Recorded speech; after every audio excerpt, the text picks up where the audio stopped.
New from Bakkon BK602S. Today, we keep on testing Spotlight.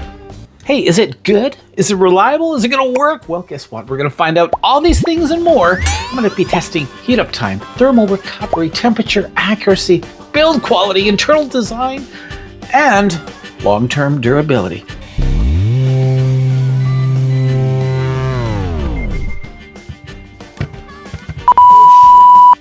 Hot air gun output power 550 watts. Maximum temperature, well, it goes all the way, it looks like up to 500 degrees Celsius. Alrighty, here we go. In the box, yes. Starting off with our BaKon BK602S instruction manual. Oh yeah, nothing like a brand new plastic wrap soldering station, especially when it's from Bakkon. So we get right off the get-go some hot air tips. The main station. The gun, everything is attached. Just gonna put it on the side like so. And I'll also get a couple of goodies here. What have we got? Some solder and some desoldering braid. Oh, we get tips. We get 1, 2, 3, 4, 5 extra soldering tips. That's always gonna come in handy. Whoa, we get more. Is that right? We get two. That can't be right. That's a lot. That's a lot of hot air nozzles. But anyway. Oh, a desoldering gun. Oh, I love these. I still like these, you know? Old school, but I like them. I like them. You can use that along with your soldering braid. And what is this? Bakkon rosin, flex rosin. We get rosin too. Holy moly. Oh, nice, nice. Can you smell that? Smells like Christmas. Yummy. Okay. And, wow, we got a lot of stuff here. We get tweezers. HRC 40 professional tweezers from Bakkon. Love it.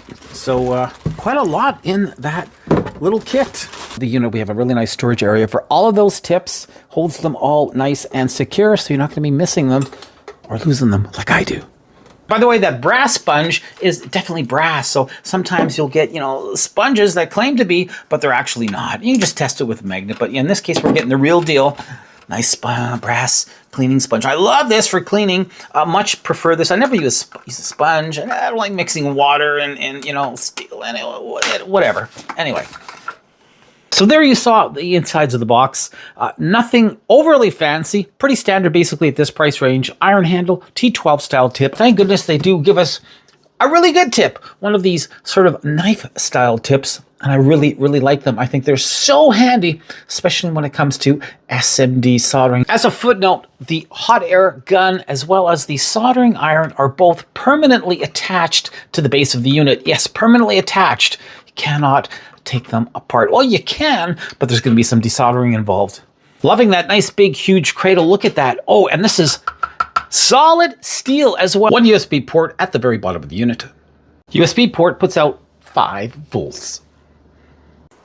Size-wise, we can tell really, considering that the Bakkon has both the hot air as well as the soldering compared to the UL, which is only soldering.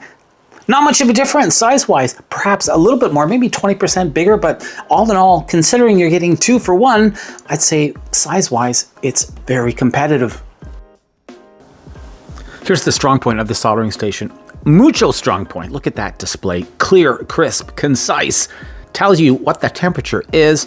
Tells you the hot air as well as the soldering temperatures. Man, that is easy on the eyes. Love it, love it, love that display. All right, so when you lift up that hot air gun, it will automatically invoke. Like so.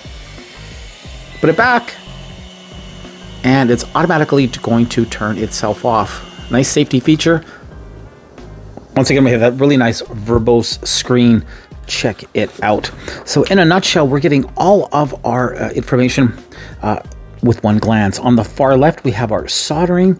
And on the far right, we have our hot air. In between there, we have our function keys, the USB charging port, air volume temperature adjustment switch, air volume temperature adjustment switch on either side of the display. Everything at a glance, super easy, handy to do. Now I'm going to start off by taking off that soldering iron, and let's do a quick temperature calibration. Not calibration, right? Let's just see if it's properly calibrated from the factory. Have it set to 350 degrees. And a slight overshoot coming in at 372.73. Not bad, not bad. I'm not going to play with that. You can make adjustments to that calibration to get it spot on. In this case, I'm not going to bother. Hey, that's definitely doable. Oh, that's so verbose, that screen. Super clear. Yeah, so coming in around 365, 370. Hey, that works for me. All right, now we're going to try out the hot air. Same thing. Got it hooked up to the KAIWEETS this time in temperature mode. And I've got a proper thermocouple attached. Let's just see if we're going to hit that 200 degrees Celsius mark. That is what it is set to right now. It's getting there. And yep, there we go. And there we go. So around 205-ish. Hey, once again, not bad. Right, fresh from the factory. Yeah, that works for me. Gorgeous display. I keep saying it. This is one of the nicest looking displays I've seen on a soldering station at this price. Take it off the cradle, that hot air automatically invoked.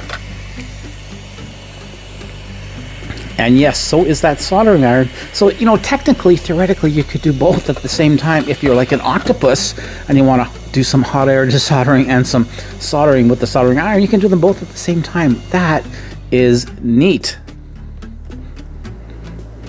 Now, once again, we have those temperature adjusts. We have all sorts of sleep modes. We have the soldering iron sleep display, the soldering iron compensation temperature setting. We have the a galactic amount of temperature settings. I'm going to go through them all the functions really well laid out in the user manual. We're sticking with the defaults today. But yeah, it's super easy to adjust. Once again, depending on the hot air or the soldering iron, you hit that calibration button accordingly, and it will invoke the temperature you want. Here we are, for instance, with that hot air station. I'm going to bring it up from 200 degrees Celsius. Let's try, what, 250? And once we're fine-tuned, boom, it clicks in. F17 is a save point. You can have multiple different saves. So now when you lift up that hot air, it will reach a maximum of 250 degrees Celsius.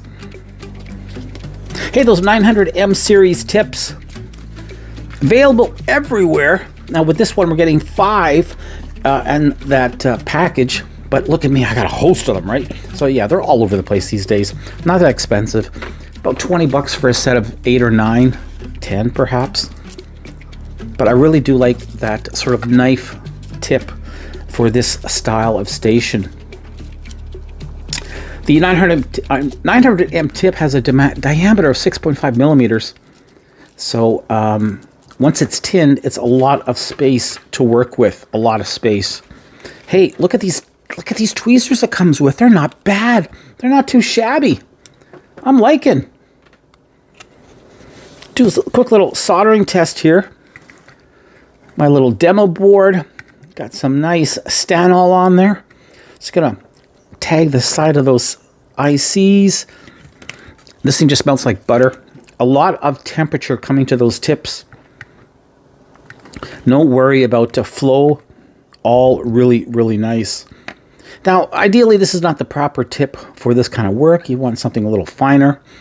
But, you know, you can see it works. It works really, really well. Here's an old multimeter board I'm working on. And I have an issue with that diode and a couple of the transistors. Just see how easy it comes off. And look at that, like butter. Literally, I just touched it and it's coming off. So once again, great flow coming off that tip. Same thing for that IC. Look at that. I mean, literally seconds and it's off. And those old boards, this is about a 35-year-old meter. And those old boards did not use unleaded solder. It's all leaded solder. Once again, with that hot air, same thing. Put that transistor back on. Now you want to make sure that nozzle is always going. You don't want to burn any components. I'd usually use some Capcom tape. In this case, I didn't. But yeah, look at that. Nicely done. Nicely done. Alrighty, here we go now with that power. And once again, this is rated at 90 watts, but check it out. Yes, that went over 100 watts. The old water test. And bada boom, bada bing. We are definitely getting that power coming off the tip. So a little bit more than what it's rated for. Quick look now on the inside. Of course, we're going to take a look on the inside. Here we are, Section 1, your AC input protection. Come in a little bit closer. Look at that glass fuse saying howdy doody. AC in terminals, the glass fuse, F1 over here. Thick white wires going to the mains. And of course, that ground lug here is the green wire to the chassis. Basically, bringing in 120 volts or 220 volts AC, depending where you are. Fuse basically is your basic overcurrent protection. Safety bonding to the case, grounded. But really bare bones, no MOVs or EMI filtering visible that I can see. Typical for sort of a budget soldering station. A little bit further down here, we have a little SMPS block. The yellow transformer, caps, small little data board.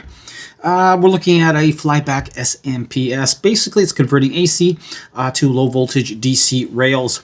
24 volt output, heater in the fan, and the 5 volts usually for the logic MCU. Transformer isolated, probably voltage step down. The electrolytic caps do the smoothing, and the switching IC, which is hidden under the board, yeah, it's all there. It's the heart of the unit. It's cheap, but it is effective. All right, now on the other side, we have the control board here. So this is at the top of the plastic part of the chassis. We have our microcontroller, which runs our temperature logic, the PID as it's known. Then we have our op-amp, signal IC, that's the U8, and thermocouples, NTCs, capacitors, and I do the power filtering, of course.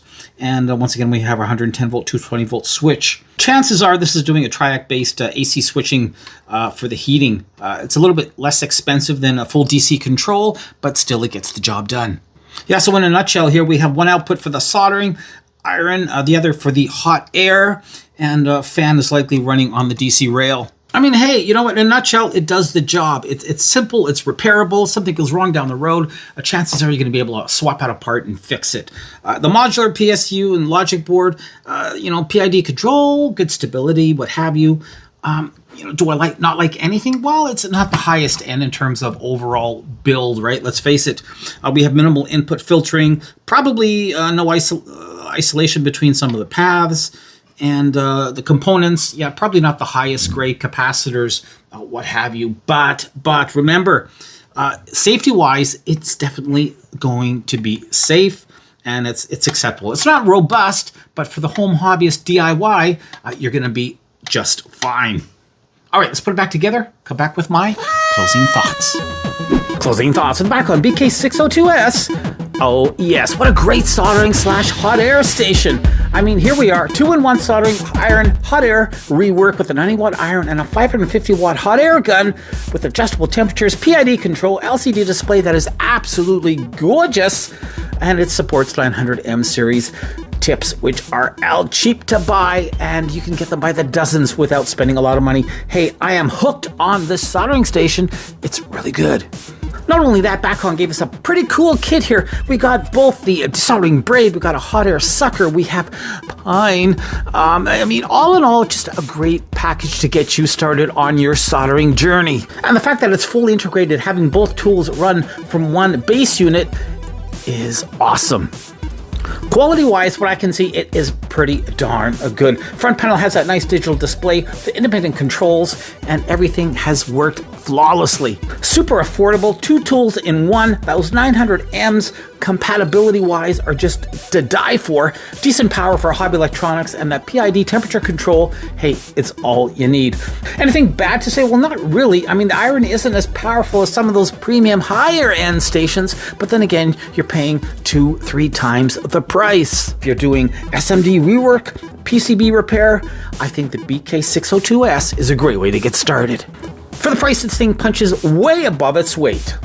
The Bakkon BK602S Soldering / Hot Air Station gets a solid 4 out of 5 stars.